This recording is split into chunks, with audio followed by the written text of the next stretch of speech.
Bible വായന. ഉൽപ്പത്തി പുസ്തകം 4-ാം അധ്യായം. കായേനും ആബേലും. ആദം തൻ്റെ ഭാര്യയായ ഹവ്വായോട് ചേർന്നു. അവൾ ഗർഭം ധരിച്ചു, കായേനെ പ്രസവിച്ചു. അവൾ പറഞ്ഞു, കർത്താവ് കടാക്ഷിച്ച് എനിക്ക് പുത്രനെ ലഭിച്ചിരിക്കുന്നു. പിന്നീട് അവൾ കായേൻ്റെ സഹോദരൻ ആബേലിനെ പ്രസവിച്ചു. ആബേൽ ആട്ടിടയനും കായേൻ കൃഷിക്കാരനുമായിരുന്നു. ഒരിക്കൽ കായേൻ തൻ്റെ വിളവിൽ ഒരു ഭാഗം കർത്താവിന് കാഴ്ച സമർപ്പിച്ചു. ആബേൽ തൻ്റെ ആട്ടിൻകൂട്ടത്തിലെ കടിഞ്ഞൂൽ കുഞ്ഞുങ്ങളെ എടുത്ത് അവയുടെ കൊഴുപ്പുള്ള ഭാഗങ്ങൾ അവിടത്തേക്ക് കാഴ്ചവെച്ചു. ആബേലിലും അവൻ്റെ കാഴ്ചവസ്തുക്കളിലും അവിടുന്ന് പ്രസാദിച്ചു. എന്നാൽ കായേനിലും അവൻ്റെ കാഴ്ചവസ്തുക്കളിലും അവിടുന്ന് പ്രസാദിച്ചില്ല. ഇത് കായേനെ അത്യധികം കോപിപ്പിച്ചു. അവൻ്റെ മുഖം കറുത്തു. കർത്താവ് കായേനോട് ചോദിച്ചു, നീ കോപിച്ചിരിക്കുന്നത് എന്തുകൊണ്ട്? നിന്റെ മുഖം വാടിയിരിക്കുന്നത് എന്തുകൊണ്ട്? ഉചിതമായി പ്രവർത്തിച്ചാൽ നീയും സ്വീകാര്യനാവുകയില്ലേ? നല്ലത് ചെയ്യുന്നില്ലെങ്കിൽ പാപം വാതിൽക്കൽ തന്നെ പതിയിരിപ്പുണ്ടെന്ന് ഓർക്കണം.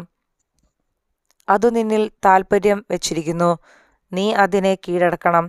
ഒരു ദിവസം കായേൻ തൻ്റെ സഹോദരൻ ആബേലിനോട് പറഞ്ഞു, നമുക്ക് വയലിലേക്ക് പോകാം. അവർ വയലിലായിരിക്കെ കായേൻ ആബേലിനോട് കയർത്ത് അവനെ കൊന്നു. കർത്താവ് കായേനോട് ചോദിച്ചു, നിന്റെ സഹോദരൻ ആബേൽ എവിടെ? അവൻ പറഞ്ഞു, എനിക്കറിഞ്ഞുകൂടാ.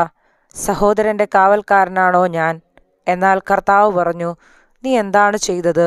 നിന്റെ സഹോദരൻ്റെ രക്തം മണ്ണിൽ നിന്ന് എന്നെ വിളിച്ചു കരയുന്നു.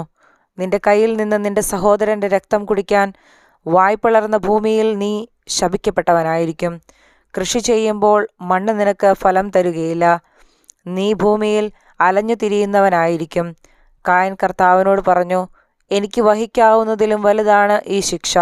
ഇന്ന് അവിടുന്ന് എന്നെ ഈ സ്ഥലത്തുനിന്ന് ആട്ടിപ്പായിച്ചിരിക്കുന്നു. അവിടുത്തെ സന്നിധിയിൽ നിന്ന് ഞാൻ ഒളിച്ചു നടക്കണം. ഞാൻ ഭൂമിയിൽ ഉഴലുന്നവനായിരിക്കും. കാണുന്നവരെല്ലാം എന്നെ കൊല്ലാൻ നോക്കും. കർത്താവ് പറഞ്ഞു, ഒരിക്കലുമില്ല. കായേനെ കൊല്ലുന്നവൻ്റെ മേൽ 7 ഇരട്ടിയായി ഞാൻ പ്രതികാരം ചെയ്യും. ആരും കായേനെ കൊല്ലാതിരിക്കാൻ കർത്താവ് അവൻ്റെ മേൽ ഒരടയാളം പതിച്ചു. കായേൻ കർത്താവിൻ്റെ സന്നിധി വിട്ട് ഏദെന് കിഴക്ക് നോദ് ദേശത്ത് വാസമുറപ്പിച്ചു.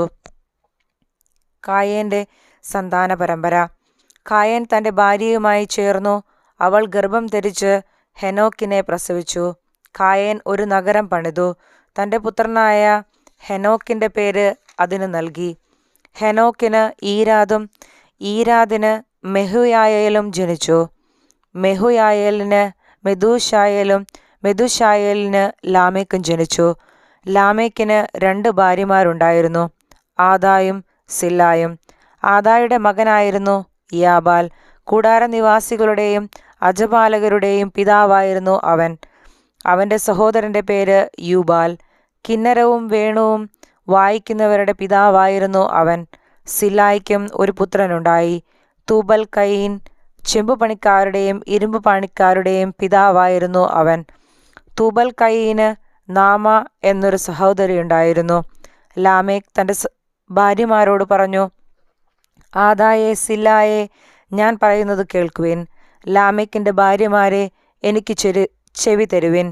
എന്നെ മുറപ്പെടുത്തിയ ഒരുവനെയും എന്നെ അടിച്ച ഒരു ചെറുപ്പക്കാരനെയും ഞാൻ കൊന്നുകളഞ്ഞു. കായൻ്റെ പ്രതികാരം 7 ഇരട്ടിയെങ്കിൽ ലാമേക്കിൻ്റേത് 77 ഇരട്ടിയായിരിക്കും. ആദം വീണ്ടും തൻ്റെ ഭാര്യയോട് ചേർന്നു. അവൾ ഒരു പുത്രനെ പ്രസവിച്ചു. സേത്ത് അന്ന് അവന് പേരിട്ടു. കാരണം കായേൻ കൊന്ന ആബേലിന് പകരം എനിക്ക് ദൈവം തന്നതാണ് അവൻ എന്ന് അവൾ പറഞ്ഞു. സേത്തിനും ഒരു പുത്രൻ ജനിച്ചു. സേത്ത് അവനെ ഏനോഷ് എന്ന് വിളിച്ചു. അക്കാലത്ത് മനുഷ്യർ കർത്താവിൻ്റെ നാമം വിളിച്ചപേക്ഷിക്കാൻ തുടങ്ങി. നമ്മുടെ കർത്താവായ മിശിഹായ്ക്ക് സ്തുതി.